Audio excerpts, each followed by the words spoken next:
Bienvenue au club, bienvenue dans l'Endurance Club, le podcast que j'ai le plaisir, vous le savez, d'animer chaque semaine, et oui, en compagnie de notre rédacteur multicarte, multicasquette, parce que quand on filmera, vous le verrez, il a toujours une casquette, il s'agit de Geoffroy Barr. Salut Geoffroy. Salut Anthony, bonjour à toutes et bonjour à tous. Ah, je suis chaud ce matin, je suis chaud. Ouais, je sais pas quoi répondre tu vois à ça. Moi, je t'avoue, je sors d'un week-end assez fatigant. Bon, d'accord. Pas du tout, oui, il y avait une course de 24 heures. Mais... Ouais, non, c'est pas forcément ça qui m'a le plus occupé, mais... Bon, d'accord. Mais voilà. Bon, nouvel épisode en tout cas de notre podcast. On va revenir sur une édition 2025 des 24 heures de Spa qui n'a pas été baignée par la pluie. Et oui, c'est une sacrée information là aussi. Tout comme les 24 heures du Mans d'ailleurs, une année plutôt chaude, une année plutôt sèche donc justement pour les courses d'endurance. Et on y reviendra, elles se sont enchaînées ces courses d'endurance. Alors comme vous le savez, dans l'Endurance Club, on va vous donner des chiffres, des infos, des statistiques pour vous permettre de connaître encore mieux le monde de l'endurance qui nous fait tant vibrer et qui pendant 24 heures nous a fait vibrer sur ce mythique circuit de Spa-Francorchamps avec les 74 GT3 engagés. C'était un record. On a vraiment pris du plaisir. Alors même si sur le scénario et sur le suspense, je vais dire que ça nous rappelait un petit peu les 24 heures du Mans.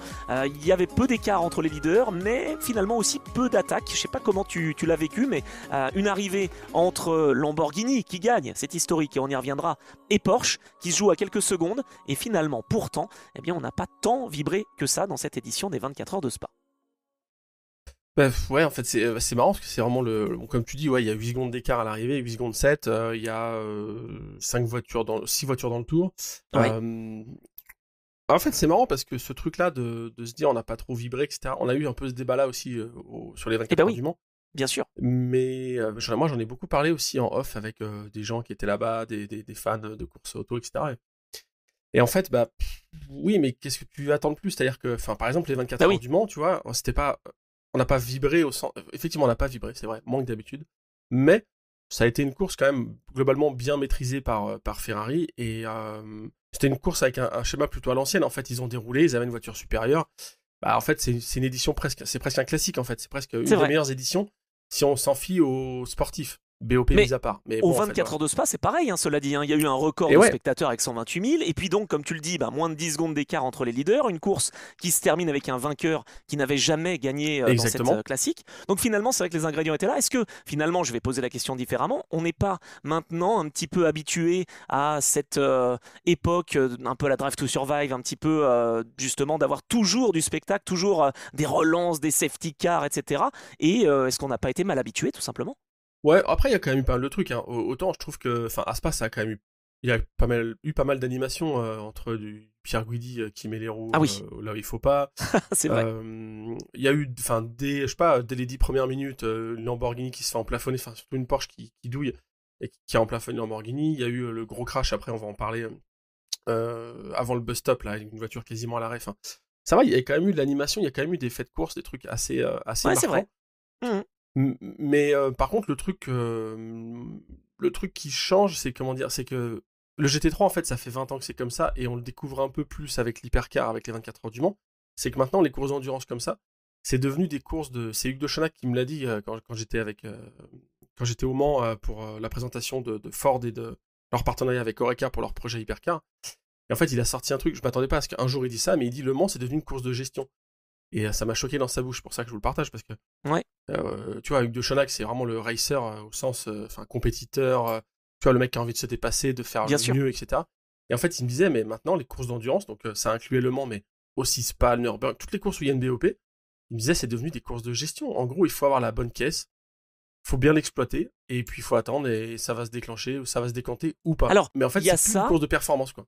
Ah, mais quand même, alors je dirais que c'est entre le sprint justement, parce qu'à chaque relais les pilotes se donnent à fond, et d'ailleurs on y reviendra, mais Mirko Bortolotti, son dernier relais, il a quand même été fantastique, et il était au bout du rouleau, il a eu un petit coup de chaud à la fin, à tel point qu'il a même pas donné d'interview tout de suite à sa sortie de voiture. Donc c'est un sprint, et je suis d'accord aussi avec Hugues de Chanak, comment ne pas être d'accord avec Hugues, de toute façon, où il faut, avec les meilleurs outils qu'on a, gérer au mieux la stratégie. Là où j'ai été frustré, tiens, tu vois, je crois que j'arrive à comprendre pourquoi j'ai été un petit peu frustré et donc je suis resté sur ma faim, c'est que autant au Mans que à Spa, mais en fait la meilleure voiture ou la voiture la plus rapide était devant. Et donc c'est ce qui fait qu'il n'y a pas ce suspense jusqu'au bout où on se dit oh là là, attends, ça va revenir, ça va revenir. Si la Ferrari au Mans avait été en poursuite de la Porsche, ça aurait pu être intéressant à ce niveau-là. Et si la Lamborghini avait été à la poursuite de la Porsche Rutronic, là aussi ça aurait été intense jusqu'au bout. Et c'est ce qui s'était passé dans les relais précédents où justement, eh bien, à chaque tour, ça revenait une demi-seconde, une seconde au tour. Et là, on a le suspense. Tandis que si c'est l'inverse, eh bien en fait l'écart il se creuse un petit peu et on passe de 1 seconde 5 à 8 secondes et puis bah voilà, ça déroule quoi. Ouais, mais bon, c'est la course à l'ancienne, hein. Enfin, finalement, C'est vrai. quand t'as un matos qui est supérieur, bon, enfin, moi, ça me choque pas trop, en fait. Ah, c'est vrai.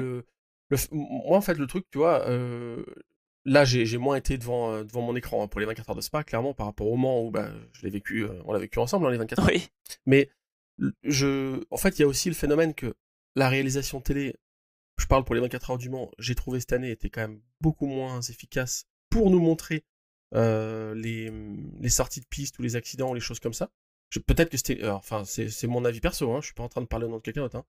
C'est mon avis perso, je trouve on voyait moins les faits de course et les incidents, alors qu'il y en avait quand même.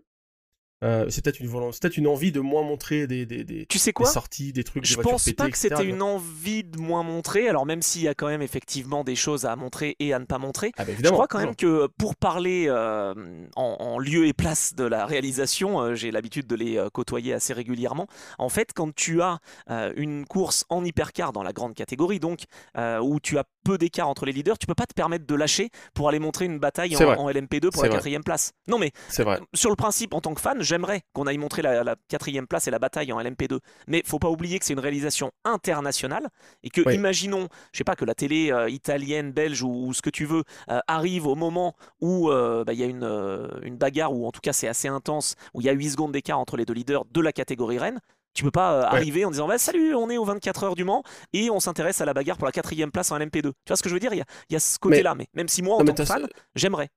je suis d'accord. Et de toute façon, qu'en fait, ce que j'allais dire, c'est que donc c'est Olivier Denis, hein, c'est ça qui fait la Oui, réal, tout à fait. qui est le Et il réal est assisté historique. de pas mal de chefs Oui, d'émission également.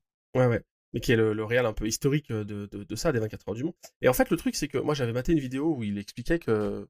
Alors, ça fait un peu le mec qui a un gros boulard, mais en gros, il expliquait que il est un peu le metteur en scène des 24 heures du Mans et que Bah, lui, il a raison. avec tout ce qu'il fait, les choix de caméra, etc., en fait, c'est lui qui.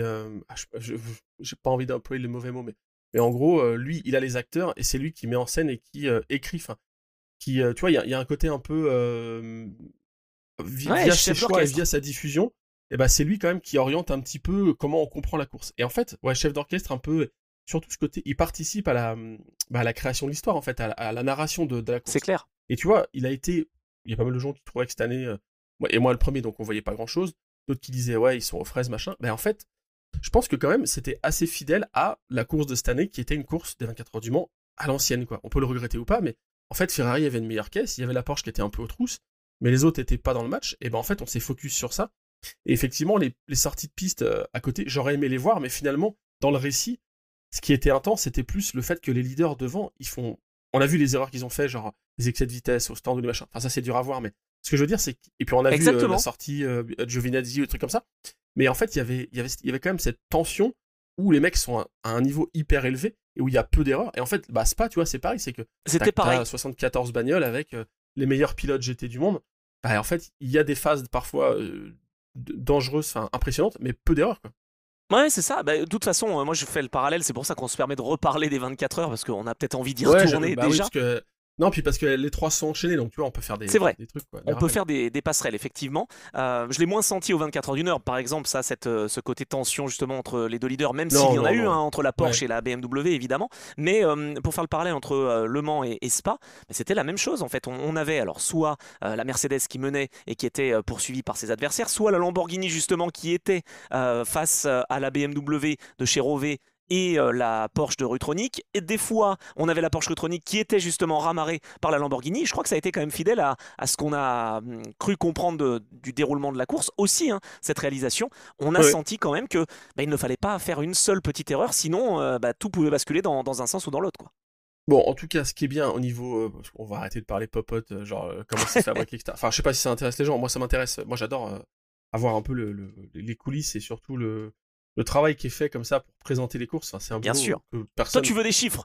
On est dans l'Endurance Club, tu veux des chiffres. C'est ça. Ouais, j'allais dire quand même, ce qui est marrant au niveau sportif, c'est que donc première victoire Lamborghini, en gros première victoire internationale d'envergure, hein, parce que sinon ça s'est limité à des victoires de catégorie à Daytona, Ce des qui trucs était comme déjà ça. pas mal. Oui, attends, Oui, 24 heures de Daytona, 3 victoires en GTD, donc la plus petite catégorie, et une victoire en GTD Pro en 2022. Donc c'était quand même pas des victoires tirées par les cheveux, mais là c'est non, quand bien même la sûr. première grande victoire pour Lamborghini et le Grasser Racing Team.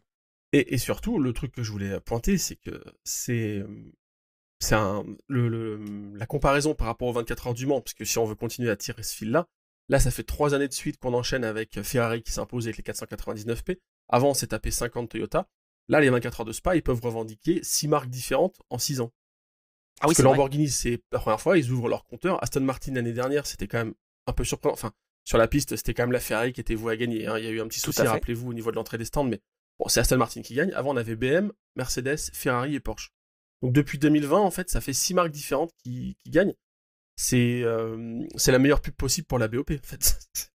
C'est vrai, non mais tout à fait, t'as raison de le souligner et la Lamborghini franchement elle a été très solide en termes de rythme aussi, enfin je veux dire ça n'a pas été une victoire au rabais, il n'y avait pas, Ah non, bien j'allais sûr. dire comme ce qu'on s'était fait comme réflexion au Mans dans la Sarthe, une voiture ou en tout cas un constructeur qui dominait parce qu'il avait caché un peu son jeu. Sébastien Bourdais l'avait annoncé avant la course des 24 heures du Mans, Ferrari se fiche de nous, bon et bien là il n'y a eu personne qui s'est fichu de leurs adversaires. Je pense que Mercedes était un petit peu au-dessus, je veux pas dire de bêtises, mais en termes de rythme, malheureusement, il n'y a pas eu la réussite. Je pense que chez Get Speed, avec notamment Jules Gounon et Schiller, ainsi que Stoll, ça pouvait le faire hein, pour s'imposer. Mais voilà, il faut arriver au terme d'une course de 24 heures pour la remporter, hein, évidemment. Et ça s'est mal passé dans le trafic pour Mercedes. Mais voilà, ce que je voulais dire, c'est que à la fois Lamborghini, à la fois Ferrari avait aussi le rythme cette édition. Par contre, Porsche et BMW étaient en embuscade, mais avaient peut-être un petit peu plus de mal. C'est ce que Alessio Picariello a expliqué d'ailleurs. Voilà, cette Porsche du Rutronic, quand elle était première, elle pouvait un peu faire illusion et résister. Quand elle était en deuxième position en chasseur, malheureusement, c'est vrai qu'à chaque tour, ça déroulait 5 dixièmes par 5 dixièmes. Il y avait du temps de perdu, quoi. Ouais, non, exactement. Après, c'est Bon, aussi une 51 édition qui a voitures, eu. classées. C'est aussi une édition où il y a eu pas mal de distances couvertes. Je regardais ça, tu sais, ça fait partie aussi des stats qui sont intéressantes à Ah, regarder. ouais. 3845 km. C'est C'est à quoi, c'est comparer, par depuis exemple, 2021? ouais, 2021, c'était un peu plus, ouais.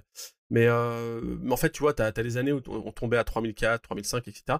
On n'est pas encore, on sera pas avec les GT3 au niveau des GT1, c'est assez logique, mais les GT1, ça Ouais. faisait plus de 4000 bornes sur 24 heures. Mais C'est ça quoi le veut dire quand record? même Attends, en que, GT3, c'est 2013, je crois, non? Il me semble. euh, Avec en- la victoire Mercedes 3950 km, si je dis pas de bêtises. Par contre, en catégorie GT1, ouais, c'est clair que c'était au-delà des 4000, notamment avec ouais, la on fait Maserati peut-être. MC12.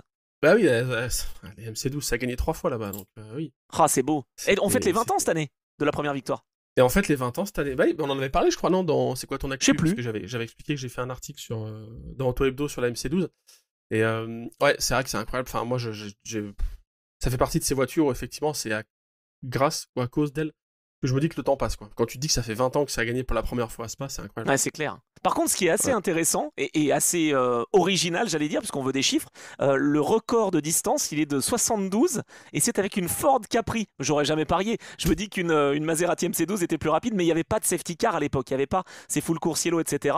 Et donc la victoire de Joran Mas et de Hans-Joachim Stuck avec quasiment 4500 km et le record absolu de distance aux 24 heures, je pense qu'il sera difficilement battable.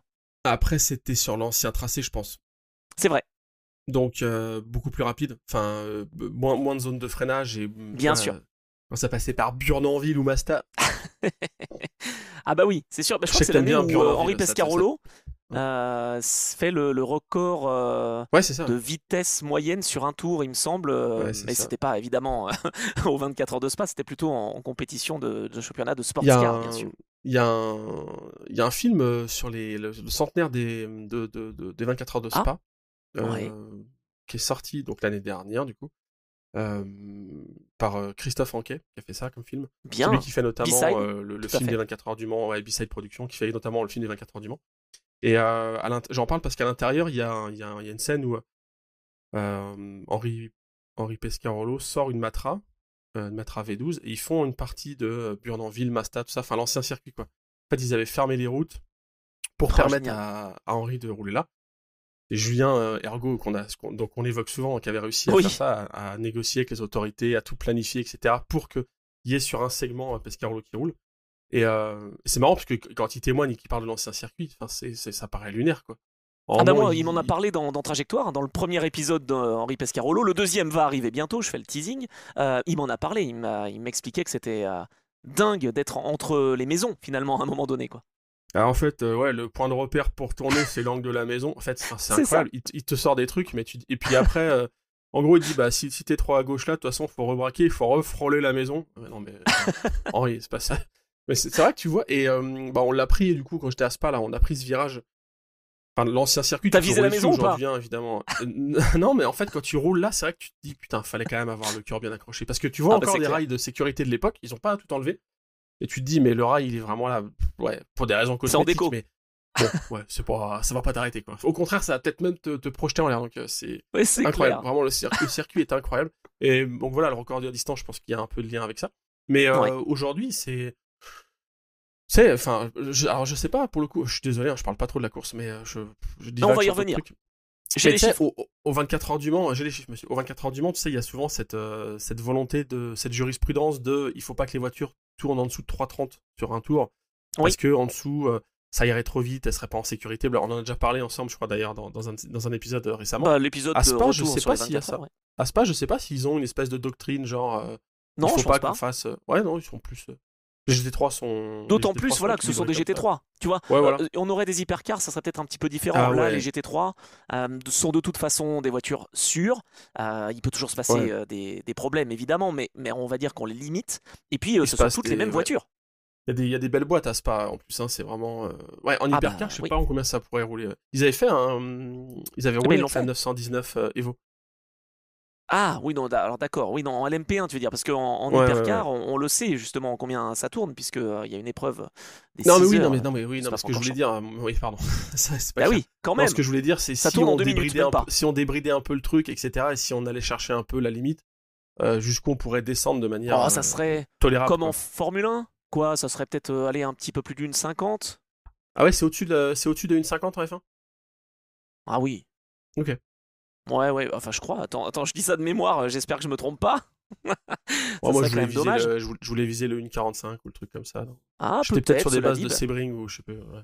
Non, mais c'est possible. En tout cas, si on était en LMP1, j'allais dire amélioré, ben oui, c'est sûr qu'un peu à la 919 hybride, quand c'était c'était Timo Bernhard qui avait essayé d'approcher le record. C'était beau d'ailleurs. Ouais, t'as raison, une 45. Ouais, t'as raison, une 45 en Formule 1. Non, t'avais bien vu. Eh ben, on serait pareil, voilà. Si t'as besoin de trucs d'infos sur les monoplaces, tu me demandes. Hein. Bon, d'accord. Allez, ça va. Je sais que t'es le spécialiste tout terrain. Bon, en tout cas, 51 GT3 classés, on l'a dit, sur les 74 au départ, ce qui était le record. Depuis 2001, eh bien, on n'était pas allé au-delà. 549 tours de course, donc ça correspond à environ 3850 km, 15 périodes de full course yellow et 9 safety cars seulement, j'allais dire. C'est vrai qu'on n'a pas eu trop d'interruptions. C'est vrai que c'est peu pour Spa. Finalement. Bon, est-ce qu'on parle des 7 pilotes, qui ont enchaîné 3 courses de 24 heures en 3 semaines? Ah, vas-y, fais-moi le petit point, carrément. J'ai mon petit tableau. Ah bah quand même, attends, je suis venu préparé pour cet épisode de l'Endurance Club.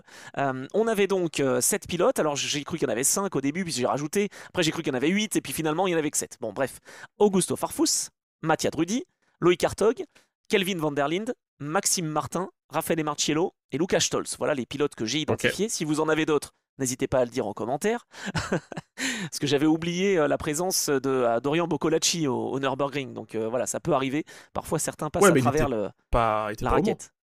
Il n'était pas au Mans, non, tout à fait. Non, mais j'avais oublié de dire qu'il était présent au en français, ok, pardon. Ah bah oui, j'avais fait le compte, mais j'avais mal fait le compte. Augusto Farfus, je pense, est celui qui a été le plus efficace, puisque même si au Mans il a abandonné, il s'est imposé au Nürb et il a fait 5e de cette course à Spa avec BMW. Mattia Drudi a fait 4e en GT3 au Mans, abandon au Nürb, abandon à Spa. Loïc Hartog a fait 7e en GT3, 3e au Nürb, au général, et là 13e en bronze, mais donc très loin, hein, 45e je crois au général, parce qu'il y a eu pas mal de problèmes sur l'autre voiture de chez Rutronic. Kelvin van der Linde, abandon au Mans, victoire au Nürb et 7e à Spa. Maxime Martin, bon, bah, malheureusement, je vais pas en parler. Je vais le finir par le sortir, cet épisode de trajectoire, parce que là, ça suffit maintenant, Maxime. Faut terminer les courses, hein. Le pauvre, il est tellement malchanceux. 3 abandons en 3 courses de 24 heures. Il n'est pas pour grand-chose, hein, malheureusement, à chaque fois. Raffaele Marciello, 31e au Mans, victoire au Nürb et 5e à Spa. Et Lucas Stolz, comme Maxime Martin. Oui, non, pas comme Farfus, puisque Marcello... Farfus avait abandonné au Mans. Oui, au Mans, oui, d'accord. Okay. Mais bon, sinon, c'est les deux mêmes résultats entre Nürburgring et Spa, parce qu'ils étaient ensemble. Bah oui. Ils étaient ensemble dans la voiture de chez Rové. Et puis Lucas Stolz, pareil que Maxime Martin, c'est pas bien bon d'être avec une Mercedes en ce moment. 3 abandons en 3 épreuves de 24 heures. Mais est-ce que tu sais qu'il y a un de ces pilotes qui va même enchaîner avec une 4e course de plus de 24 heures ce week-end? Une autre course de... Non. Eh bien, il est italien, c'est Mattia Drudi. Alors bon, il a abandonné au Nürb et à Spa, donc on va dire qu'il les a pas vraiment faites complètement, ces courses de 24 heures. Mais il va faire les 25 heures Fun Cup ce week-end. Oh, non, mais c'est incroyable. Les 25 heures. Ah, ça c'est... On couvre ça ou le gars ne s'arrête pas. On fait un débrief de ça la semaine prochaine? Mais attends, mais on fera le débrief des 25 heures de Spa. Non, c'est pas vrai. mais je crois que c'est une catégorie vraiment très intéressante. Et je peux vous le dire un peu en exclu, je suis en train de relancer un format qui s'appelle Motorum. C'est une émission qui s'intéresse aux coulisses du sport mécanique. Et j'aimerais bien qu'on parle de Fun Cup.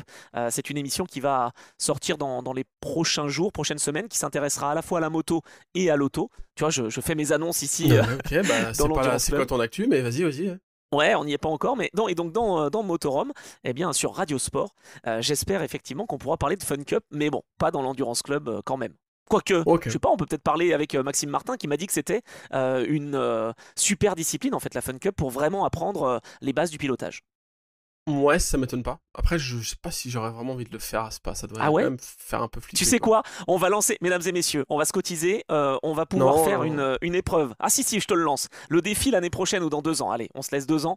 On fait une voiture Endurance Club et on vous demande, 3 ou 4 membres de ce club qui s'inscrivent. Dites-nous en commentaire si vous le voulez. Moi, je suis chaud. Non, moi non. Ah bon? Tu feras team manager? Ouais, voilà. Ouais, bah oui, si tu veux. Moi, putain, la stratégie en Fun Cup. Bah, reste tu veux pas venir? Ah, je suis déçu. En fait, faire du sport auto, c'est pas un truc qui me... Ah ouais? Enfin, si, mais alors pas ça. Tu vois? Vraiment, d'accord. Si je devais faire un truc, ça serait plutôt... Ouais, non, mais je réfléchis en même temps, mais... Ouais. Un truc réaliste, quand même. Ouais, un truc réaliste. Bah, un truc réaliste, je sais pas, moi, dans l'Alpine Cup, je serais posé tellement ça demande à être maîtrisé. Je sais pas, mais en tout cas, la Fun Cup, jamais quoi. En tout cas, ça me plaît. Tu vois, j'ai bien fait de lancer cette piste-là. Dites-nous en commentaire, franchement, j'aimerais tellement partager un week-end. On va peut-être commencer d'abord par du karting avant de faire de la Fun Cup, mais avec des membres du club. Non mais c'est vrai, de l'Endurance Club, je pense qu'on a quelque chose à faire. Voilà, grâce à vous, eh bien, on a eu de très bons retours pendant les 24 heures du Mans et les 25 épisodes qu'on a fait en 3 jours. mais là, je crois qu'on tient quelque chose quand même en Fun Cup. On aura notre ambassadeur Maxime Martin ou d'autres pilotes d'ailleurs pour venir nous coacher en Fun Cup. Ok, bah écoute, on ira une décision à ce moment-là, je te laisse partir. Mais non, tu seras notre team manager. Non mais ouais, non. si. Bon alors bon, non, je vois que t'es pas chaud. Non, un autre truc que je voulais dire sur les pilotes quand même aussi, c'est qu'on retrouve, quasiment toutes les... Parce que là, tu t'as fait la liste effectivement de ceux qui faisaient les 3 courses. J'ai l'impression quand même, je sais pas comment le dire, mais il y a ce côté, les pilotes usines ont quand même fait la différence. Enfin, comment dire, là dans ceux que t'as cité, tu vois, Pierre Gasly, il a fait une course où on le remarque beaucoup. Marcello, c'est pas faire offense à Jesse Krohn ou à Augusto Farfus, mais c'est Marcello aussi qui est quand même qui fait le taf. Tout à fait. Fuoco a quand même fait de bonnes choses aussi avec l'autre Ferrari. Bortolotti. Francorchamps. Bortolotti, exactement. En fait, à chaque fois, j'ai l'impression que il y a toujours un gars qui a fait. Ou alors peut-être que là, j'ai pas été dans les stats détaillés des relais et de qui a le meilleur temps. J'ai pas été dans le défilage, etc. Ah bah attends, je vais te le dire. Ce que je veux dire, c'est que moi, j'ai vraiment eu le sentiment que là, à chaque fois, il y en a un. Enfin, c'est souvent le cas, je trouve, à Spa. Il y a toujours un gars qui fait la presta. J'ai l'impression que c'est une course très physique et qui demande de l'engagement et où t'as t'as des moments où la voiture est dans la bonne fenêtre avec la bonne météo, etc., etc. Et donc t'as toujours un gars qui va faire la performance. Eh ben, plus que oui, c'est vrai. Sauf peut-être pour Mercedes, c'est pour ça que je te dis que chez GateSpeed, j'imagine qu'ils auraient quand même pu aller chercher la victoire parce que Fabian Schiller et Jules Gounon sont 1 et 4 au B-Pilar, 2.17.5 pour Fabian Schiller en meilleur tour, 2.18.1 et sur les temps moyens, j'allais dire, dans le relais, 2.18.6 pour Schiller et 2.18.7 pour Jules Gounon. En fait, on a, comme tu le dis, Luca Hensler, et ça c'est la surprise, qui a été le pilote le plus rapide et le plus constant avec la Lamborghini. Il a pas mal roulé aussi, je crois. Il a fait quasiment 30% de la course. Fabian Schiller, très rapide. Antonio Foucault, tu le disais. Alessandro Pierguidi qui a été envoyé au charbon pour dépasser ses adversaires, on va y revenir. Et puis Marvin Kirchhofer pour McLaren.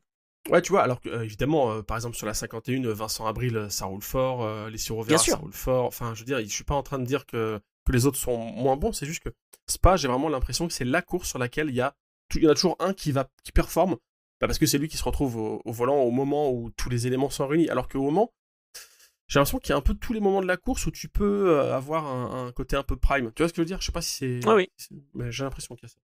Non, par contre, ce qu'on peut dire aussi et qu'on peut prendre comme référence, c'est le temps de roulage. Tu sais, on a encensé Robert Kubica sur la course de 24 heures du Mans, à juste titre, qui avait roulé quasiment 43%, 44%. Ouais, c'est ça. Ouais. Et ben Fuoco a fait 44% de la course et Mirko Bortolotti 43%. Donc quand même, je veux dire, les victoires de Lamborghini et podium de Ferrari, alors c'est pas la bonne voiture, tu vas me dire, c'est la 51 qui est sur le podium, mais enfin quand même, ces bonnes performances, elles sont quand même dues aussi à des exploits individuels, comme tu le disais au Mans. Et Bortolotti, je sais pas le nombre d'heures qu'il a pu passer au volant d'une Lamborghini. Je pense que c'est comparable avec Jules Gounon et Mercedes, quoi. Ça doit être assez, quoi. Ou Darren Turner en Aston Martin, tu vois. On doit être sur des bases assez proches. C'est le pilote maison, hein, et on est content justement avec Mirko Bortolotti qui est allé au bout de lui-même et pu offrir cette victoire historique à Lamborghini, qui donc, comme on l'évoquait, alors je vais pas dire qu'on accole la victoire de Lamborghini, mais Lamborghini, on en a parlé dans la présentation des 24 heures de Spa, rejoint donc Maserati, Ferrari et Alfa Romeo au titre des constructeurs italiens victorieux. Je sais que tu sais, ou alors tu peux faire l'ingénu, mais tu sais pourquoi la numéro 63, la Lamborghini? Alors, je le sais, mais je vais te dire, mais enfin, Geoffroy, mais pourquoi la 19 et la 63 ? Parce que Lamborghini a été créé en 1963. Et donc, c'est un hommage à chaque fois qu'il y a des Lamborghini inscrites en GT World Challenge Blancpain Series by AWS. Depuis des années, quoi, depuis 10 ou 15 ans. Ouais. En fait, il y a toujours deux voitures. Enfin, il y a souvent deux voitures. C'était le cas avant avec Emile Frey Racing aussi, qui engageait les Lamborghini. Oui. Et donc, il y avait, quand ils pouvaient, en tout cas, ils essayaient de faire ça. Une qui est la 19 et l'autre qui est la 63. C'est encore le cas, 1963, ouais. Mais c'est marrant parce qu'il y a beaucoup d'équipes qui... Bah, tu vois, Ferrari, par exemple, ils font 50-51. Chez BM, ils essayent de regrouper aussi 31-32 chez WRT. En fait, il y a... Je fais encore un Toyota. Désolé, hein, mais Toyota aussi. N'importe quoi, pas Toyota. Nissan, excuse-moi. J'ai confondu les constructeurs japonais. 22-23, des trucs comme ça, ouais. Et en fait, alors... Je pars encore dans un autre truc. J'ai pas vraiment pas envie de parler de la course, mais en fait, si on va en parler. Ce qui est marrant, c'est que t'as des équipes qui font, enfin le fait de les suivre numériquement, c'est pas mal, c'est plus facile. Tu ranges tes petits, quoi. Tu vois, 50, 51, 31, 32, 33. Bon, ok, pourquoi pas. Quand il y a une signification, genre 1963, ça peut être sympa. Quand tu peux mixer les deux. Quand tu peux mixer les deux aussi, genre Peugeot, tu vois, 93, 94, bah 93 parce qu'ils ont gagné en 93. Puis bah du coup ils ont mis 94 pour faire la suite. Bon, ils auraient pu prendre 92 mais c'était pas possible à l'époque. Bah, c'est ce que j'allais dire, ils auraient voulu 92 mais Porsche l'a déjà pris. Ils l'ont voulu mais voilà. Et par contre, il y a des équipes qui se croient malines et genre je sais pas comment dire mais il y a des équipes qui prenaient des numéros genre qui se répondent. Alors par exemple, ça pouvait être 16 et 61 ou tu vois des trucs comme ça où t'as les mêmes chiffres mais dans un ordre différent. Sauf que parfois en fait quand tu fais un call à la radio et bah tu vois le 16 si t'as 16 et 60, si tu dis 16 ou 60, en fait, c'est assez proche en anglais. Alors que 16 et 60, en français, ça va. Et bah, parfois, t'arrives à avoir des conneries, quoi. C'est-à-dire que tu vas dire, parce que t'as un team manager qui est pas anglophone, enfin, qui est pas anglais, et qui va prononcer ça mal, on va te dire, ok, bah, le prochain arrêt de la 60, on change les 4 pneus. Ok, tout le monde a compris, c'est la 16, en fait, c'est la 60. Donc souvent, mais c'est pareil que le Rover Racing. T'as raison, 98 et 998. Ouais, c'est très con. En fait, c'est très con. 998 ou 98. Bah ouais, oui. Bah c'est comme l'équipe Triple Eight. Je sais qu'il y a des équipes, j'ai eu Ouais, c'est ça, exactement. Mais je connais des équipes où il y a eu des problèmes comme ça, à Daytona notamment. Des mauvais calls, en fait, où l'équipe de mécano se prépare, pas pour la bonne bagnole, ou n'a pas compris. Enfin, tu vois, donc ça peut arriver. Ouais, c'est intéressant là aussi de le dire. Bon voilà, bon, revenons quand même sur la course Pardon. parce qu'on veut revenir sur cette course. On a déjà dit que Lamborghini s'était imposé. Porsche termine deuxième, cette fois-ci sans pénalité, mais c'est vrai que le Rutronic Racing avait pas vraiment le rythme, hein, je crois, pour se battre. C'est ce qu'avait dit Alessio Picariello. En revanche, eh bien, il s'est classé deuxième et donc reçoit le trophée Paul Frère qui récompense le pilote belge le meilleur à l'arrivée. Donc il n'est pas Exact. reparti les mains vides Ok, quand exact. même. Ça fait Bah oui. trois deuxièmes places pour Porsche en 3 courses.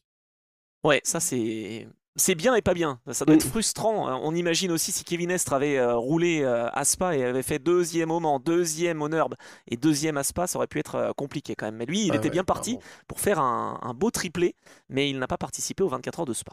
Bon, et puis alors je te vois venir, parce que tu commençais à dérouler la liste le classement, mais je te vois venir sur Ouais. la 9ème place, au général. Oh, pas du tout. Alors là, franchement, c'est mal me connaître. Ah bon? La neuvième place, en effet, avec la voiture numéro 33. C'est un nombre qu'on connaît bien, évidemment, puisque c'est habituellement le nombre de Max Verstappen, quand il n'est pas champion, en tout cas en Formule 1. Eh bien, c'est Verstappen.com Racing pour la première course d'Aston Martin en GT3 sous le nom Verstappen.com qui s'impose en Gold Cup de façon assez chanceuse, je dois dire. Ils ont toujours été dans le match pour être dans le podium et sur le podium, mais ils ont profité d'une crevaison en fin de course de la McLaren numéro 58. Ouais. Mais en tout cas, Victoire. début remarqué pour son équipe, quoi. Ah Parce bah que ça c'est bon là. faudra qu'on ait un débat un jour sur est-ce que Verstappen va débarquer en GT3 et en endurance Ben, globalement, et est-ce on qu'il l'a va y faire un quelque petit chose ou peu eu pas. la semaine dernière. Un Ouais, peu. mais et en fait, c'est marrant parce que j'ai eu cette discussion avec deux personnes sur le potentiel de Max Verstappen en endurance. Les deux m'ont dit, est-ce qu'il n'est pas en train juste de faire ça parce que il a envie de faire il en a marre de la F1, il fait un peu le gosse, tu vois, vu que c'est un peu tendu chez Red Bull, machin.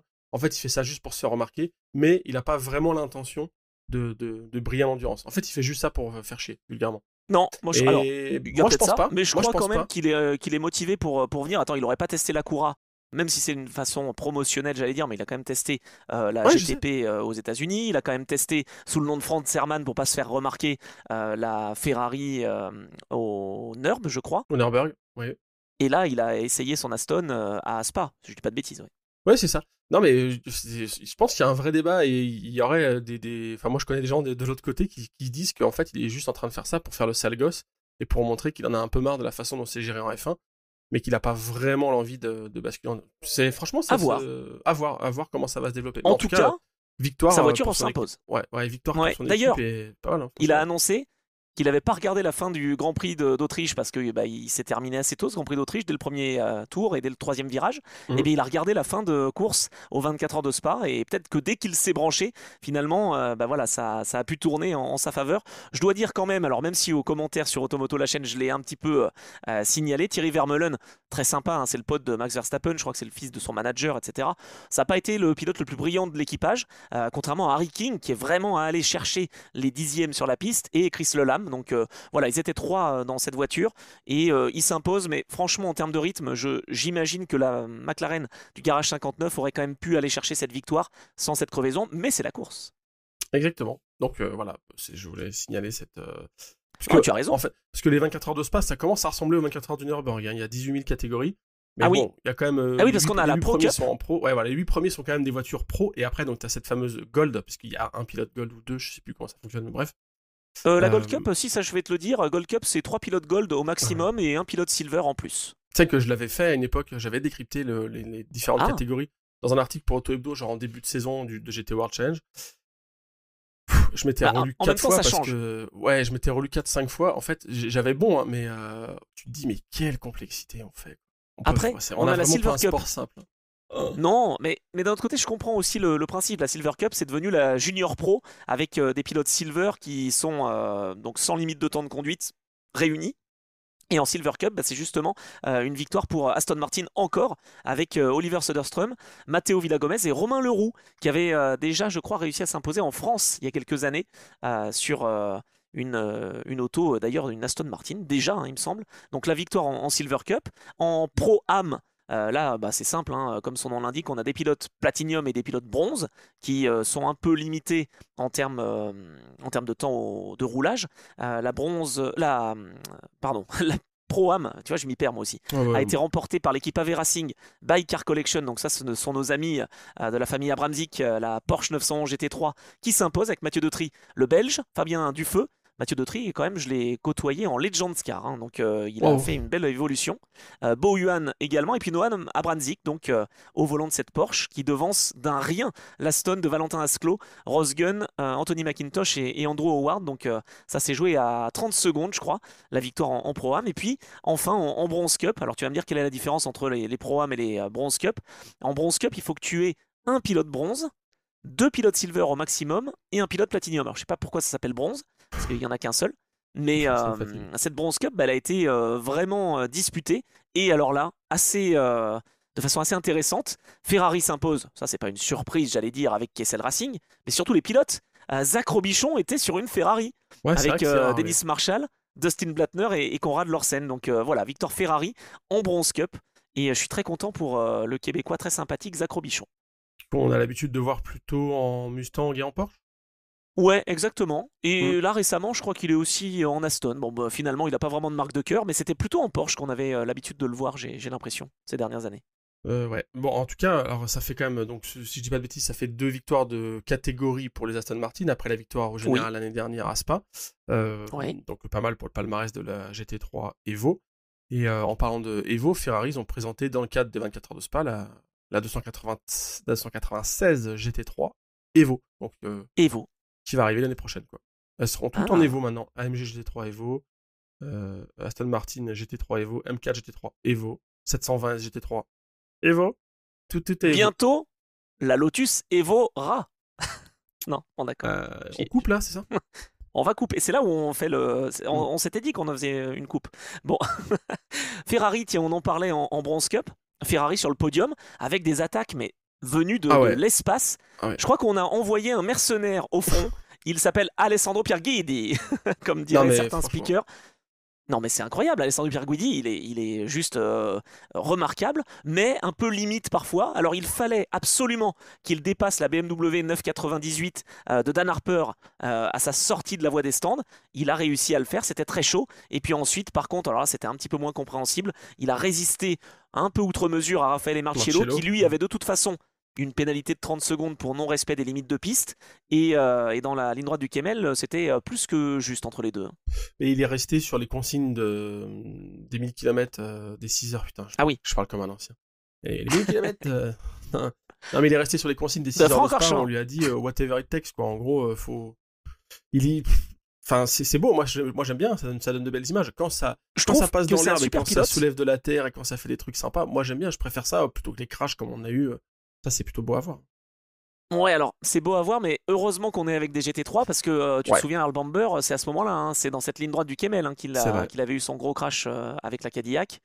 Bon, faut pas rigoler non plus quand même dans cette ligne droite. J'ai trouvé que c'était un peu limite pour le coup de la part de Pierguidi dans cette manœuvre-là. Par contre, celle face à Dan Harper, on a compris qu'il fallait qu'il dépasse. D'ailleurs, ça a été confirmé par Alessio Rovera, c'était un dépassement important parce que la vitesse de pointe de la BMW était importante et si la Ferrari se retrouvait pas devant, donc cette fameuse track position que tu adores, eh bien du coup il n'y avait pas de possibilité de creuser l'écart. Donc on comprend qu'il y a des moments clés comme ça où tu vois, on parlait de gestion dans une course de 24 heures, oui, mais il y a aussi des moments où il faut attaquer et être incisif. Ah oui, non, mais clairement, et ça c'était plutôt bien fait. Oui, effectivement, le move sur Marcello, ça rappelle les sombres heures de Pierguidi, quoi. C'est il tasse, enfin c'est pas beau à voir, ça c'est pas terrible, quoi. Non. Mais bon, c'est pas la première fois qu'on en parle, je pense, hein. Il a quelques casseroles au cul, notre ami Pierguidi, donc voilà. Ouais. On connaît. Après, c'est un excellent pilote, hein. Franchement, honnêtement. D'ailleurs, c'est lui qui a été envoyé dans la voiture pour aller dépasser la BMW, hein, pas un autre. Hein. Mais il est autant, parfois rugueux et au-delà de la limite que brillant. Enfin, Pierguidi, c'est aussi lui de mémoire, hein, à Spa-Francorchamps notamment, sous la pluie justement, qui fait un dépassement sur la fin du tracé, enfin incroyable. Une partie de sa légende à Pierguidi, c'est écrit au Mans aussi récemment. C'est vrai. Enfin, une grosse partie de sa légende vient aussi des 24 heures de Spa et du fait qu'il est incroyable, quoi, en toutes conditions. Par contre, il a ce facteur pétage de câble et erreur en piste quand même récurrente, quoi. Ouais, ça fait partie du package, mais c'est vrai que quand il avait gagné avec Comme le Dogar et Niklas Ouais, Nielsen en c'était ça. 2021, quand même, C'est avec ça. l'équipe Tu l'as Iron plus là. Lynx, Ouais. bon, bah là, c'est vrai qu'il avait été formidable, Oh, bah, il était et c'est brillant. vrai qu'il s'était fait une belle réputation. Ah ouais, non, mais clairement, c'est un artiste, quoi. C'est un magicien sous la pluie. Non, mais bref, c'est un personnage un peu clivant, quoi.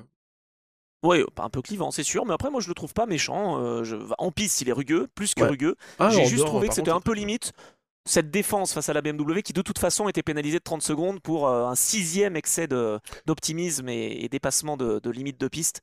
Bon, voilà, c'est juste ça que je pourrais lui reprocher, mais après, sinon, il a été vraiment rapide et c'est ce qui offre aussi le podium à Ferrari, On hein, va quand même, dans encore se cette faire, édition. on va se faire taxer d'anti-Ferrari. Ah bon? J'ai vu Ah des bah non. commentaires la semaine dernière ou il y a 2 semaines Aïe, aïe, aïe.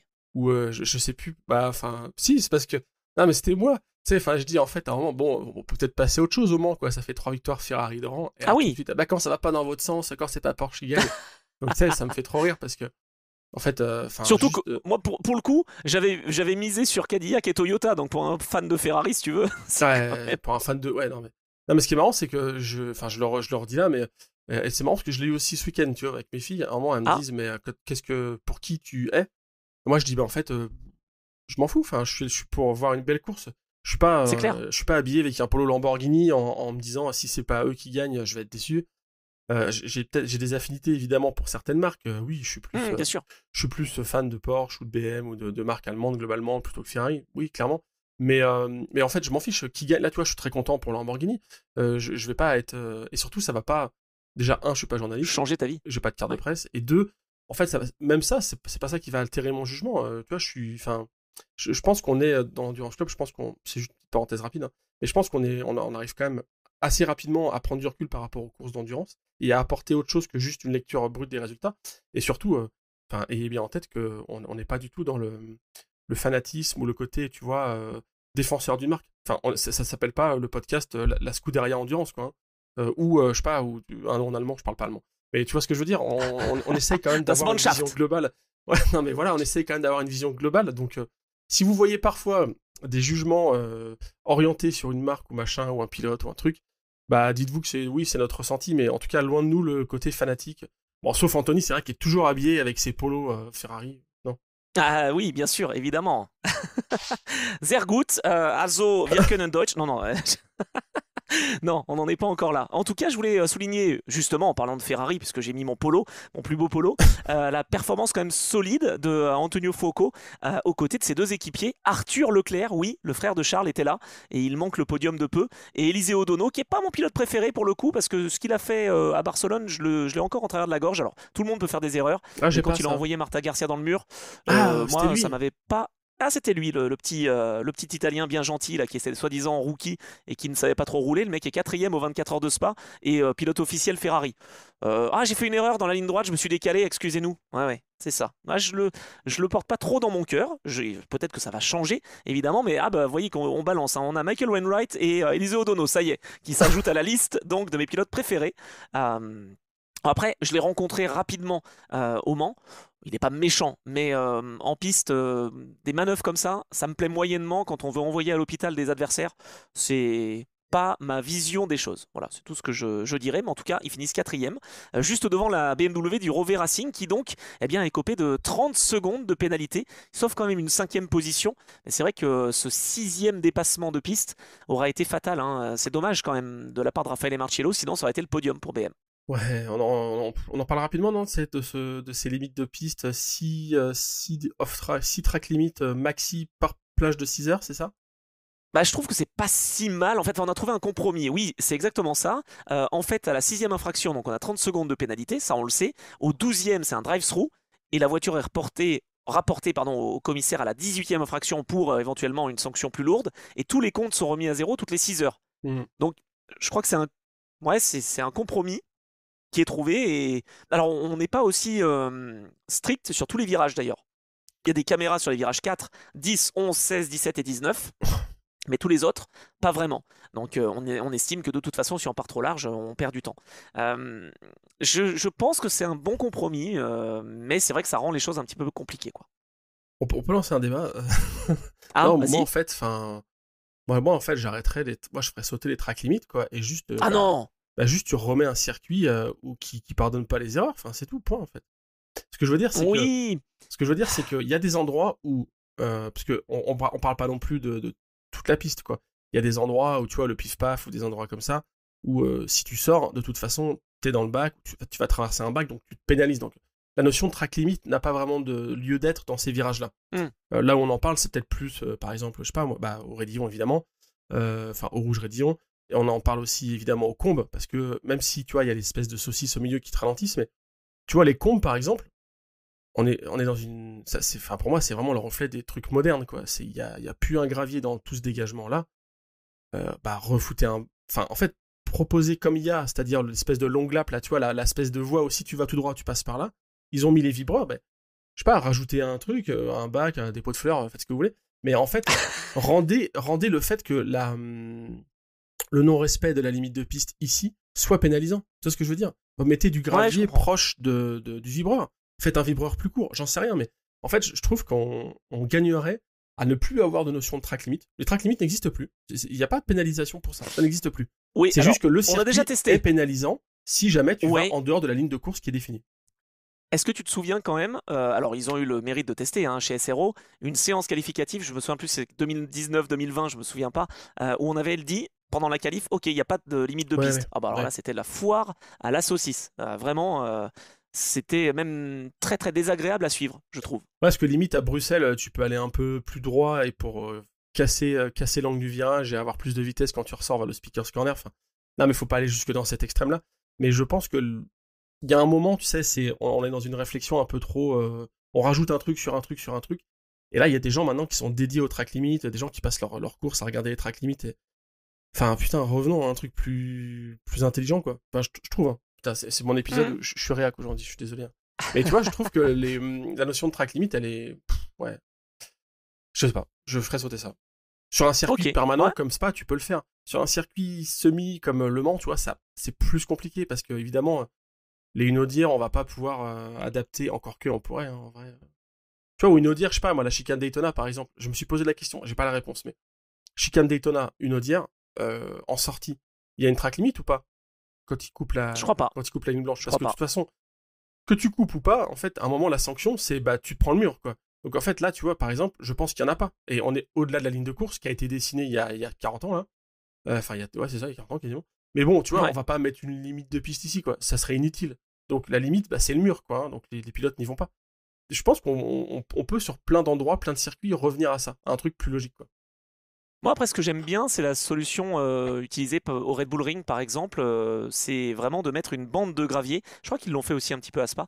Une bande de gravier derrière le vibreur. Et après, tu as quand même la possibilité d'aller un petit peu plus large, mais tu perds vraiment du temps. Voilà, parce que le run-off, c'est quand même bien pour les mécaniciens. Parce bien que, sûr. En vrai, quand tu te plantes dans le bac à gravier, une course d'endurance, de toute façon, tu pourras repartir. Parce que même avec aide extérieure, je pense que tu as le droit de pouvoir repartir. Si je dis pas de bêtises. Mais en tout cas, si tu as une voiture tankée avec des kilos de gravier, ça devient beaucoup moins agréable pour les mécaniciens. Donc voilà, je pense qu'il y a un entre-deux à trouver. Mais moi, je trouve que cette façon de procéder avec les avertissements, voilà, 6, alors c'est pour les 3 pilotes, mais par tranche de 6 heures.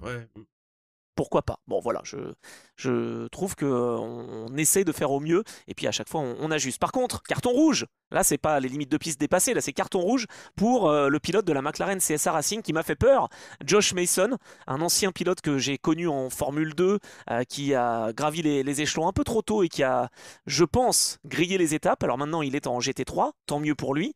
C'est pas un mauvais pilote, mais je pense que là, ce qu'il a fait c'était criminel, alors je sais pas si c'est le mot, mais il était sur la trajectoire à la sortie de Blanchimont avec une voiture marquée par une crevaison. D'ailleurs, une autre McLaren en fin de course aura la même sanction, j'allais dire, d'être crevé à ce virage-là, et il s'est mis à l'intérieur. Josh Mason était sur la trajectoire et derrière le pauvre Lorin Heinrich, les leaders en fait de la course sont arrivés et Heinrich s'est complètement empalé dans la McLaren. Ça m'a rappelé Malucelli, Memo Guidley. J'ai eu peur. Ah ouais, Daytona 2014. Heureusement, il y arrive. Ah, c'est incroyable. Non, mais attends, Memo Guidley, il est resté combien de mois à l'hôpital? Je veux dire, j'ai eu vraiment, vraiment, vraiment peur pour Lorin Heinrich parce que, alors, elles sont solides, ces voitures, mais c'est le bonhomme dedans qui est peut-être pas forcément solide. Hein. Bah, c'est vrai que là, la position de la voiture en pleine trage dans ce. Qu'est-ce qu'il fait? Mais qu'est-ce qu'il a fait? Pourquoi il n'est pas allé à l'extérieur? Ouais, c'est en aveugle. Bah oui, là, pour le coup, vu qu'il n'y a pas de gravier. Il y a du runoff. Là, il y a du runoff. Hein. C'est un parking d'Intermarché. Effectivement, là, il aurait pu à tel point d'ailleurs large, quoi. Que Colin Brown, avec la Mercedes numéro 4, je sais pas, je dirais 15 heures après, même 20 heures après, avait une crevaison et lui s'est mis hors trajectoire, justement. Ouais, non, mais alors, est-ce que c'est une erreur de l'équipe qui ne prévient pas son pilote? Est-ce que c'est une erreur du pilote qui se dit pas, mais je suis sur la trajectoire, les leaders vont arriver, ça va être catastrophique? Oh, puis leader ou pas, hein, de toute façon, en face, ils vont tous à la même vitesse, donc leader ou pas, t'essayes de te mettre hors trage, surtout là quand c'est un truc en aveugle, quoi. Enfin, c'est un. Bah oui. Bah oui. Je sais pas, moi ça m'a choqué, c'était l'image forte. Hein. Ah oui, clairement, et puis ça, c'est pas. Ouais, l'image forte du début de course, effectivement, et ça, c'est vraiment pas un truc qu'on aime voir. Autant moi j'adore le spectacle et on en plaisante, mais quand ça part un peu large ou quand il y a des trucs. Là, c'est. Ouais, non, c'est chaud. Et Loren Heinrich, effectivement, pilote Porsche, je sais pas s'il est pilote officiel Porsche, non, je crois pas, peut-être pas. Il en est pas loin, il est peut-être Porsche Junior encore? Ouais, parce que lui, il a gagné la Cup 28 fois, je crois. non, mais... pas à ce point-là, quand même. Non, mais je crois qu'il a gagné la Cup 2 ou 3 fois. Donc, il a gagné, je crois, il a gagné la Cup Allemagne, oui. je pense, une fois. Et je suis pas sûr qu'il ait gagné la Super Cup. Je crois pas, il a fait 3 ou 4e, un truc comme ça. Bon. Pardon, je m'emportais. Je pense qu'il est... son palmarès. Oui, c'est très bien. Non, et je pense qu'il est quand même Porsche Junior ou Porsche Contracted Driver, quelque chose comme ça. Et par contre, il fait aussi du sim racing. Ça, c'est assez intéressant. Donc, il est sur tous les terrains. Et c'est pas pour rien qu'il roule peut-être pour Schumacher CLRT, évidemment, avec les simulateurs qui sont mis en place justement avec LP Simu et cette manière de développer justement les simulateurs à grande échelle. Et il faisait l'année dernière une saison avec, je fais une passerelle du coup, parce qu'on l'avait dit qu'on n'avait pas cité, mais avec Boccolacci, avec Yann Guven, je crois. Ils étaient ensemble en GT World Challenge, tous les trois. C'est vrai. T'as vu, j'étale ma science, tout ça, parce que CLRT, c'est à 20 minutes de chez moi, c'est pour ça. Ah oui, c'est ça. Ah bah très bien, je viendrai faire un épisode de trajectoire avec comme le Dogar, ça va être très sympa. Non mais c'est une très bonne équipe et là c'est vrai que perdre une voiture comme ça d'entrée de jeu, de cette manière-là en plus, en touchant un pilote qui était de toute façon pas dans la même catégorie, c'est vraiment bien frustrant. Et puis chez châssis, McLaren CSA Racing, le châssis, je sais pas s'ils vont pouvoir en faire quelque chose. Enfin, ça m'a l'air, la caisse, elle a l'air bien abîmée. Hein. Ah là, c'est la compression de César là. C'est dommage pour le CSA Racing parce que il y avait peut-être un coup à jouer dans cette catégorie engagée en silver avec Maxime Robin, Edgar Malouagne, Josh Mason donc et puis Sei Sanjay que je ne connais pas par contre en revanche pilote indien. Mais bon, voilà, ça fait partie du folklore aussi de ces courses d'endurance où il faut trouver des pilotes quand même. Hein. Combien ils étaient ces pilotes? Attends, j'avais fait le calcul je crois. Ils étaient je sais même plus, mais j'avais calculé un nombre de pilotes assez impressionnant. C'était plus que remarquable. Je vais te redire ça tout de suite, puisque on avait 274 pilotes engagés. Ah oui, imagine. Ah oui. Pas mal, ouais.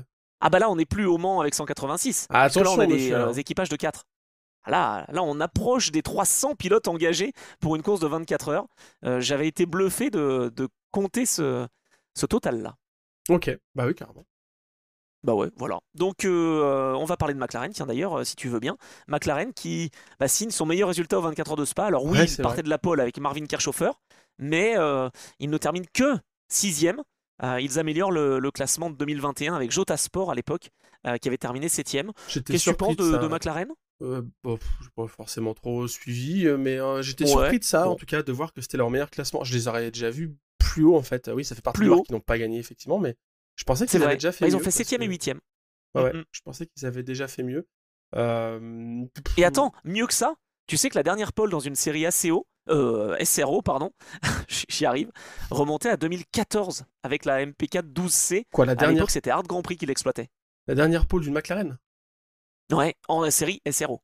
Ah la vache, c'était quoi? Bon, c'était du Kevin Estre, non? Non, c'était Lapierre de Moustier et Alvaro Parente.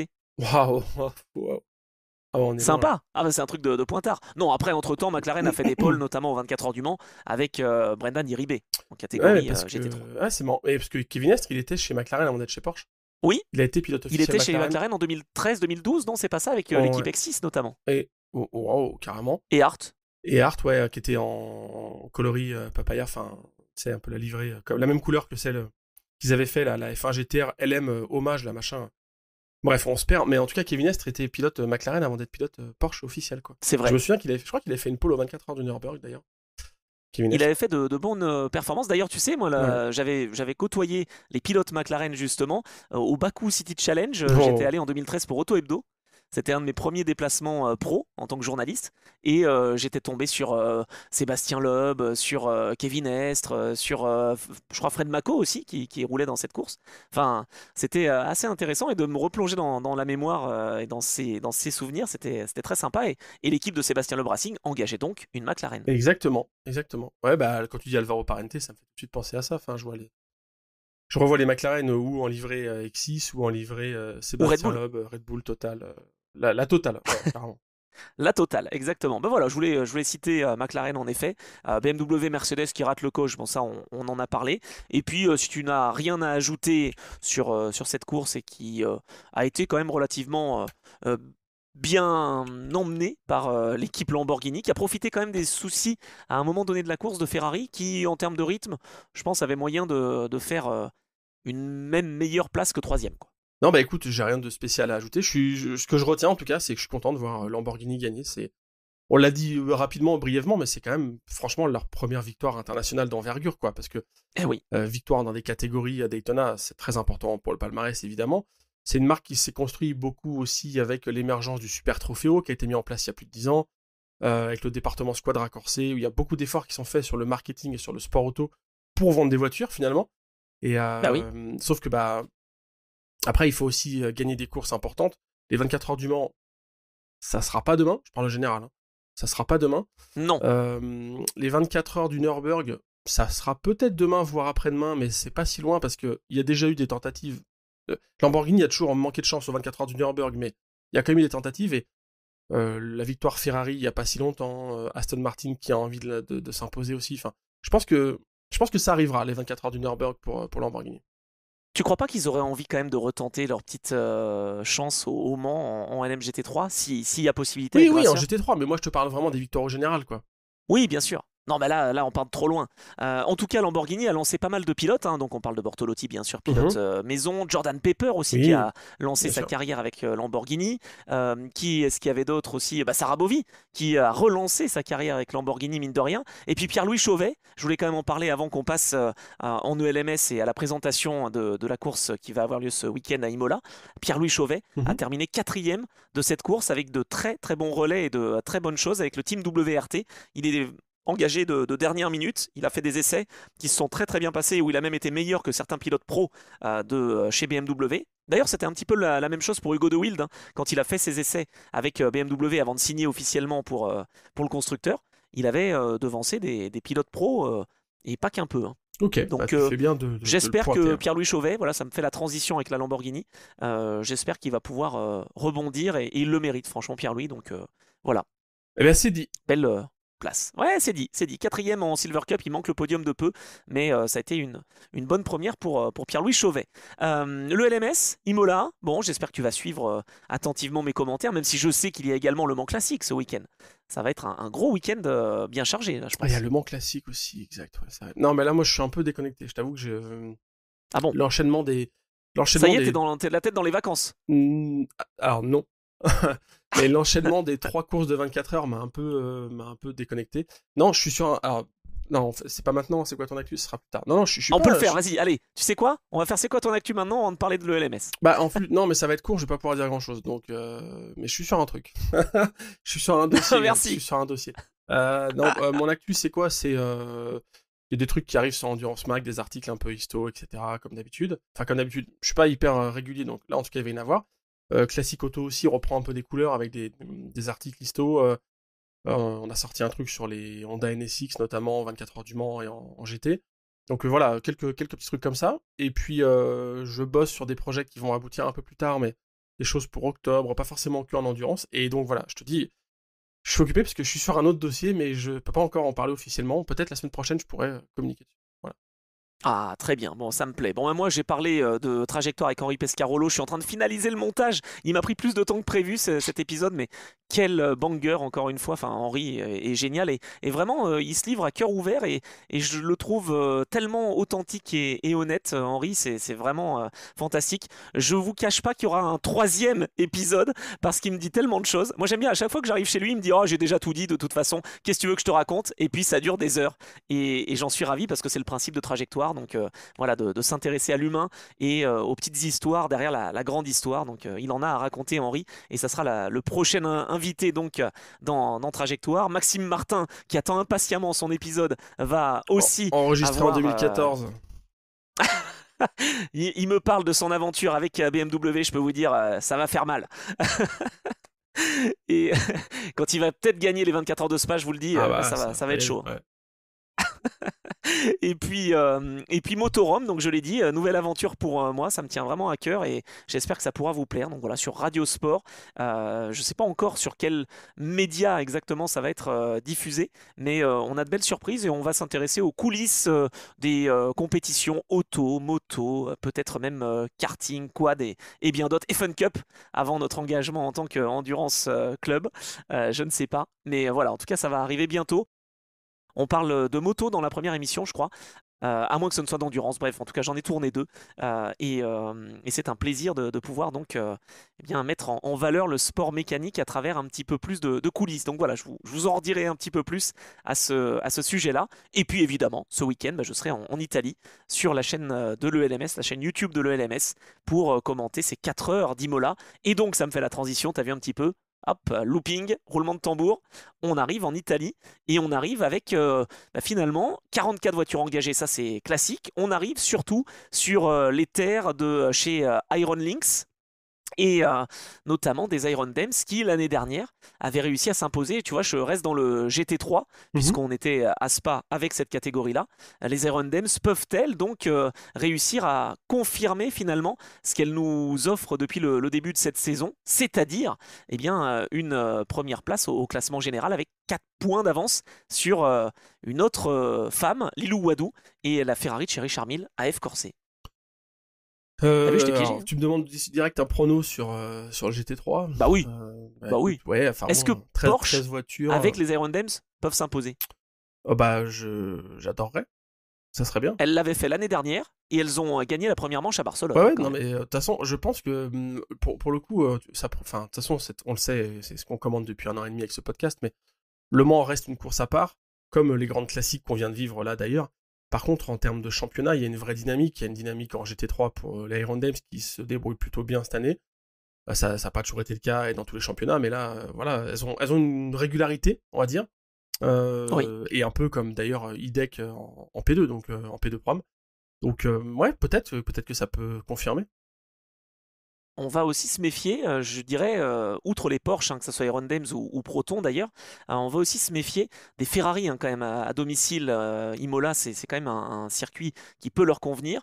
Peut-être avec l'équipe Spirit of Race, tu vois, si je devais mettre une petite pièce. Je sais que la fois dernière au Castellet, ça a été l'équipe AF Corse avec Agostini, Toledo et Wadou qui se sont imposés. Mhm. D'ailleurs, à chaque fois que les courses ont eu lieu en ELMS, en LMGT3 ou en LMP2, il y a une femme qui s'est imposée, hein, je tiens à le dire. Donc que ce soit un trio complet de femmes ou avec Lilou Wadou ou avec Jamie Chadwick, C'est vrai. en ELMS, les femmes prennent le pouvoir. C'est le championnat le plus progressiste sur ce point-là. Non, mais tant mieux. Ah Et bah par contre, oui. du coup, tu vois pas la Mercedes de chez Iron Lynx, du coup.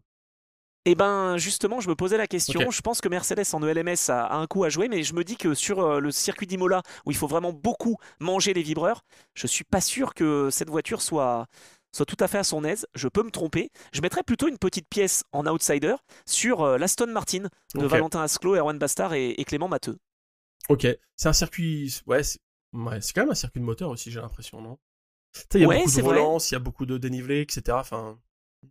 Bah, il y a beaucoup de relance en montée aussi. Ouais, c'est pour ça. Et depuis que la dernière chicane, alors ça fait maintenant déjà plus de 15 ans, n'est plus utilisée, Mhm. c'est vrai que ça fait une grande partie en sortant des deux derniers virages, euh, de bien se relancer pour arriver jusqu'à la première chicane. C'est T'es pas nostalgique, forcément. t'es nostalgique de la dernière chicane ou non? Pas vraiment. Non, je suis content quand même qu'on ait cette dernière portion. Même ce qui m'embête un petit peu à Imola, c'est que vraiment, il y a une grosse partie maintenant qui se joue flat out jusqu'à la première chicane. Et donc, ça peut se jouer, comme tu disais, au moteur. Voilà, c'est peut-être plus ça Ouais. qui me choque Mm. en sortant justement des deux derniers virages de ce circuit. Ça se voit en tout cas en F1, ce segment. Imola, ça sera plus en F1, je crois, hein, ça a été annoncé. Ah, Mais malheureusement. ouais, c'est dommage parce que moi je trouve que la F1 va vraiment bien à Imola et ça donne des images hyper impressionnantes. Justement, ce premier freinage avec cette ligne droite de départ qui n'en est pas une finalement et ce premier virage dès le départ avant d'arriver vraiment au point de freinage, je trouve que c'est une section qui est hyper impressionnante en GT3, en P3, P2, hypercar aussi d'ailleurs, et en F1 c'est vraiment dingue quoi, je trouve. Ouais, c'est J'ai hâte vrai. de le Bah, moi, découvrir j'aime avec beaucoup les ce circuit. classiques, tu vois, parce que du coup, moi, je vais à Imola Classique. C'est quoi ton actu? Moi, je vais à Imola Classique dans un mois. J'ai hâte de voir aussi là-bas des anciennes passées. Ouais, mais c'est un beau circuit. Franchement, c'est un Mm. super circuit. Je vais Ouais. essayer d'aller encore en pèlerinage, j'allais dire, vers la stèle d'Ayrton Senna. Enfin, c'est un circuit qui, de toute façon, voilà, a beaucoup d'histoire. Je voudrais aussi avoir une pensée pour Roland Ratzenberger, hein. À chaque fois, j'ai l'impression qu'on l'oublie. Mais c'est vrai que lui aussi a perdu la vie sur ce tragique week-end d'Imola en 94. Donc voilà, c'est un circuit qui à chaque fois signifie beaucoup pour moi. Par contre, il n'y a pas de Le Mans Cup ce week-end puisqu'ils ont eu Road to Le Mans. Donc C'était pas beau, de Le hein. Mans Cup à Imola. Par contre, je vais avoir le plaisir de commenter les courses de Clio Cup. Là, ça va envoyer du bois comme on dit et je pense que ça va en faire du petit bois aussi. Ils ont été, ils ont pas été sages, hein, tout le Mans quand même. Ah, au Pas, 24 heures du Mans, c'était pas animé quand toujours. même.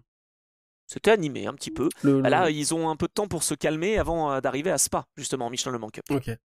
Et alors, la Clio Cup. Non, mais c'est intéressant la Clio Cup. Ça va être, j'adore. Le genre Ah bah de, là, enfin des coupes comme ça, monomarque, monotype, à Imola, je pense que ça va être marrant à voir.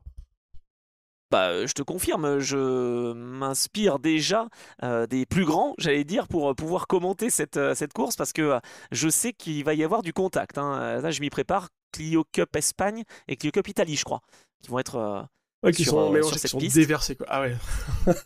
Ah oui, non, là, ça va être costaud, hein, je peux vous dire. Et comme on a parlé de Le Mans Cup qui n'est pas présent, on va quand même parler LMP3, ma catégorie préférée. Non, pas ma catégorie préférée, mais la catégorie que j'aime beaucoup. Depuis le début de saison, on a eu un carton plein, un sans faute pour l'équipe CLX Motorsport, Ouais. qui va pouvoir leur barrer la route et les battre. Je suis pas sûr qu'ils soient battables en fait cette année, hein. C'est ça qui est dingue. Avec Adrien Cloménil qui a un super talent, géré et managé par Julien Neveu, Theodor Jensen, pilote danois, et Paul Lancher, pilote bronze extrêmement performant. Je pense que c'est leur année. Je mettrais peut-être une petite pièce quand même sur Euro International avec Fabien Michal et Ayaan Aguilera. Et pourquoi pas, alors là, il va falloir aussi compter sur de la réussite, mais une équipe justement d'Equerre Engineering Ouais, j'allais qui, dire avec la Ginetta. bah ouais, qui pourrait peut-être essayer d'être dans la lignée de ce qu'ils ont montré au Mans, avec Thomas Laurent qui quand même a réussi à s'imposer, hein, 10 ans après, ou en tout cas un petit peu moins de 10 ans après, en Road to Le Mans. Donc voilà, j'aimerais pour l'équipe de Candy Jean-Classe que ça puisse fonctionner. Et puis que dire du Team Virage, qui a été tellement malchanceux au Castellet, et qui avec un bon équipage pourtant, hein. Rick Kuhn, Daniel Nogales et Jacek Zilonka va essayer de faire plus qu'un tour. Ça serait pas mal ça. Ok, bah écoute, là tu m'as perdu. Là, tu vois, j'ai basculé Je t'ai perdu? ouais. Non, non, mais Bon, la d'accord. Ginetta, par contre, ouais, ça, j'aimerais bien. Ça serait Ça pas mal t'aimerait. Bon, que ça gagne ça. bah, on va voir. En tout cas, sur le circuit d'Imola, on sait qu'à chaque fois, c'est assez disputé. L'année dernière, c'était Euro International qui avait gagné, équipe italienne bien sûr, qui s'était imposée devant le Team Virage. C'est pour ça que je dis que ça serait peut-être pas mal du tout de les retrouver. Donc, ces deux équipages. Et puis, parlons LMP2 bien sûr pour conclure. Alors, en LMP2 Pro, jusque-là, copie parfaite, hein, pour l'équipe Genesis Magma Racing Idexport. Bien sûr. Ça n'a pas été le cas aux 24 heures du Mans. Espérons que on ait trouvé le problème, hein, justement de cette fixation de pneus. J'essaierai d'en savoir plus justement. Mais là, bon, c'était tellement frustrant de retrouver les deux voitures de chez Idexport prises par le même problème de serrage de roues. Bon, on espère pour eux que ça soit encore un bon week-end. Mais je crois que Panis VDS Racing va être assez motivé pour essayer de répéter la performance de l'année dernière. Il n'y avait pas eu un truc justement, non? Il n'y avait pas une victoire post-course Si, avec un déclassement, quelque chose comme ça? puis un reclassement. Ouais, c'est ça. Ouais. Ouais, c'est ça. Avec un full course yellow. Voilà, un non-respect de vitesse en full course yellow qui était des décalages, transpondeurs, etc. Enfin bref, truc compliqué quoi. Ouais, c'était un peu chaud, mais je pense qu'à Imola, ils peuvent faire de belles choses, comme souvent en fait. Panis Racing, déjà, a toujours été très à l'aise à Imola. Je pense que Inter Europol a en, envie ou à cœur de pouvoir montrer qu'au Mans, c'était pas une victoire volée, bien au contraire. Donc je m'attends à ce qu'il soit dans le match. Et puis, pourquoi pas, cette équipe Iron Lynx aussi, qui depuis le début de saison montre beaucoup avec Matteo Cheroli, Ouais. Matteo Capietto et Jonas Ried. Mais ça n'a pas concrétisé. Ce sont les seuls à ne pas avoir marqué de points jusque-là. Ok. Je crois fort en cette équipe Iron Lynx Proton. Voilà, je te le dis. Ok. Le pari, les paris sont pris. Je me mouille pas, moi, je t'avoue, là, je sais pas. Tu te mouilles pas? Bon, d'accord. Non. Bon, et en LMP2 Pro A, J'avais globalement, déjà on connaît dit les... Lamborghini, c'est bon, ça va. Ouais, ça va. T'as fait ta part du boulot. En LMP2 Pro-Am, je dirais qu'on a les favoris qui sont assez au rendez-vous. Alors même si en cumul des deux premières manches à Barcelone et au Castellet, on sait que l'épreuve du Castellet avait été un petit peu modifiée en termes de résultats parce qu'il y avait de la pluie qui était venue s'inviter au dernier moment. Donc c'est Nielsen Racing qui est resté victorieux en LMP2 Pro-Am au Castellet. Bon, je pense qu'à Imola, ils seront un petit peu moins dans le match. Je dirais bien TDS Racing, moi, avec Mathias Bech, Clément Novalak et Rodrigo Sales. Ça marche Ou bien, ça. AF Corset. Ouais, ça marche. Ouais, avec François Perraudot, Mathieu Vaxivière et Alessio Rovera, normalement, qui devrait être de retour. Je sais qu'il aime bien ce circuit. C'est eux qui ont... Ça a gagné à Barcelone, c'est ça? Ouais, tout à fait. Dans le dernier virage. Ça a gagné au général. Ouais, oui, au général, c'est ça que je veux dire, oui, dans le dernier tour, quoi.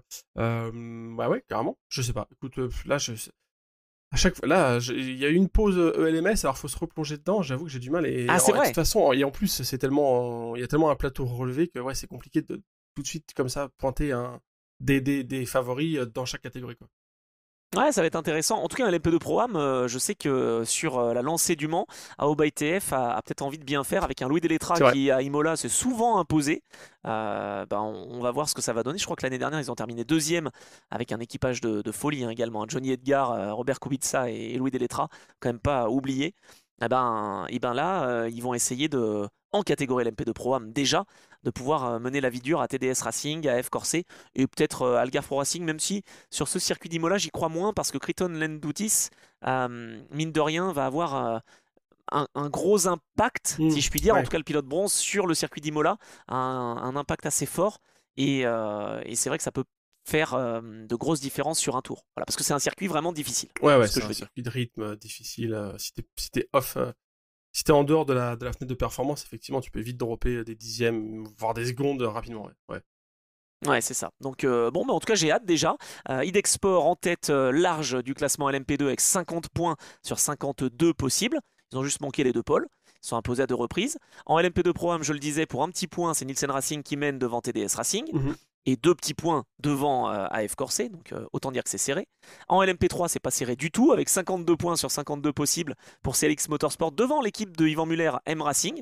Attention à Quentin Antonel et Stéphane Tribodini aussi, je ne les avais pas cités en LMP3, mais ils peuvent peut-être être performants. Et puis en LMGT3, on le disait, les Iron Dames donc arrivent en tant que leader du classement général pour 4 points face à Lilou Wadou, Ricardo Agostini et Custodio Toledo, et pour 7 points devant la Ferrari du Spirit of Race. Donc autant dire que rien n'est joué et on va voir ce que ça va donner. Mais en tout cas, moi j'ai vraiment envie d'y être déjà dans cette Émilie-Romagne qui est si accueillante. Bah ouais, et puis ça relance la saison au LMS. Non, c'est cool, carrément. Moi aussi, je vais suivre. Bah oui. Il y aura les deux streams. Il y aura le Mans classique et puis il y aura le LMS parce que oui, c'est effectivement le Mans classique, j'aurais pu y être, on va dire, mais c'est pas le cas. Je me concentre sur d'autres manches et d'autres obligations. C'est le fameux teasing, je peux pas trop vous parler. On verra si ça se fait. C'est ça. Mais en tout cas, voilà, je vais suivre les deux. Écoute. Bon, bah très bien. Et puis, je te propose à la limite, pourquoi pas à la fin du mois d'août, je te lance ça comme ça parce que je me dis qu'il y aura peut-être les 10 000 tours au Castellet. Et ben on peut peut-être faire un épisode historique en revenant sur ce qui se sera passé au Mans Classique et en présentant peut-être les 10 000 tours. Allez, bah Pourquoi pourquoi pas, pas? carrément, Fin, oui, c'est fin août. c'est une bonne idée. Ça peut être sympa. Voilà, on fait des briefings et on se lance des idées carrément en direct, hein, maintenant. Ça y est, c'est Non mais c'est oui, lancé. parler un peu, évoquer un peu le monde de l'histo comme ça en filigrane, en parallèle de nos compétitions modernes, carrément, c'est une bonne idée, ouais. Tu vois, je me dis, on sera sorti de l'ELMS à Spa-Francorchamps, on peut se faire Allez, un petit épisode. eh ben, le rendez-vous est Voilà, pris, ouais. simplement. Le rendez-vous est pris fin du mois d'août. Si ça vous plaît, en tout cas, n'hésitez pas à le dire en commentaire encore une fois, à laisser des petites étoiles comme vous le faites sur les plateformes de podcast. Mais c'est vrai que je dois dire que grâce à vous, vraiment, on voit qu'il y a un engouement pour l'endurance et on est heureux à chaque fois de pouvoir vous répondre d'ailleurs en commentaire aussi. Bon, on a des trolls, hein, évidemment, qui, eux, ne sont pas là pour recevoir une réponse. Mais pour vous, qui êtes des passionnés et des membres du club et qui n'êtes pas des trolls, eh bien on aime vous lire et vous répondre voilà, sur YouTube. Donc c'est toujours sympa. J'ai toujours pas trouvé comment, et je le dis à chaque fois, mais sur Spotify, quand on est sur Ouais, un système Android, on peut faire des commentaires. Bon, voilà, ça c'est un vrai sujet que je vais essayer de creuser pour le mois de juillet et d'août. Et si tu trouves la réponse, hein, Geoffroy, tu me le ouais, diras. bah ouais, c'est vrai que sur iPhone, oui, ça marche tout de suite, mais oui. Et voilà, bah, sur Android, pas du tout. Et puis, bah, on reste fidèle aussi à YouTube. On essaiera, je sais que l'année dernière, on en parlait de filmer, mais pour l'instant, voilà, on n'a pas trouvé la bonne solution pour le faire. Donc, autant faire des choses bien et de qualité et s'intéresser au fond plutôt qu'à la forme pour l'instant. Voilà, je Exactement. dirais ça. Ouais, ouais, non, mais je Pas suis mal? d'accord. Conclusion? Bon, voilà, très bien. Bon, on a déjà fait C'est quoi ton actu, donc c'est parfait. Le temps de te remercier, mon cher Geoffroy. Eh ben, merci à toi, Anthony. Ouais, pas besoin de me remercier. Écoute, c'est un plaisir Bah, toutes les si, quand semaines. même. Bah oui. Ah, c'est sympa, c'est sympa, voilà, dans une ambiance détendue et on essaie d'aborder voilà, le monde de l'endurance de manière peut-être un petit peu différente avec quand même des chiffres et des infos, hein, bien sûr. On reste passionné et on espère être passionnant pour vous, mesdames et messieurs. Et on vous donne rendez-vous la semaine prochaine pour revenir sur cette épreuve des 4 heures d'Imola et présenter les 6 heures d'Interlagos où il y aura quelques absents. Je vous le dis déjà, des pilotes de WEC qui seront En peut-être Formule pris 1. en formule Ouais, électrique. exactement. Ouais, Ouais. exactement. Bon, c'est dommage, mais voilà, ça va nous enlever quelques pilotes pour le gain de la victoire, mais ça va nous ouvrir les perspectives, voilà, tout simplement, sur cette épreuve, justement, qui se déroulera au Brésil. Merci beaucoup, très bonne semaine à toutes et tous, et on se retrouve la semaine prochaine donc pour parler encore d'endurance, évidemment, dans l'Endurance Club, et ça sera le 70e numéro, si je compte bien. Salut Geoffroy, salut tout le monde. Salut!